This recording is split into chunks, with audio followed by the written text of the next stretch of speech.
FDC এসে ঘুরতেছে। আজকে এটাতে নিছি, উনি ছিল সম্ভবত স্ক্রিপ্ট রাইটার, সম্ভবত। যাই হোক, মানে ঘটনাচক্রে আমি শাকিব খানের মুভিতে এন্ট্রি নিয়ে নিই এবং কাজ করে ফেলি।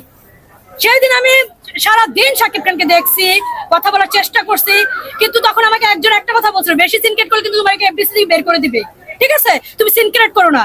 আমি তারপর একটা কথা তখন ভাবছি, আমার মন থেকে তো মনগুলো তো দেখতে পারতেছি, ঠিক আছে, সিনক্রেট করবো না। শাকিব খান হিরো যখন যে কোটটা পরে শর্ট দিতে আসবে, তখন আমি তার দরজার সামনে গিয়ে আমি কোট গায়ে দাঁড়াছিলাম। তখন আমাকে একজন বলছে যে, এই শোনো, তুমি কি উকিল হয়েছো এখানে? পরে আমি বলছি হ্যাঁ। বলে, তাহলে এখানে দাঁড়াইছো কেন? যাও, শাকিবের ড্রেস চেঞ্জ করে তুমি এবার দাঁড়াইছো কেন? এটা বইলা শাকিব খানও দেখলে, মাইনা দিয়ে আমাকে গ্লাসে দেখলো, তাকাইলো, তারপরে পাশে থেকে আরেকজন গেট লক করে দিল যে, ড্রেস চেঞ্জ করে তুমি যাও, তোমার সিন আছে, তুমি সিন করো, ঠিক আছে। এটা নিয়ে মানে আমি এইভাবে একটা পেয়ে যাবো আমি জানতামই না, মানে ঘুরে ঘুরেই পেয়ে গেছি।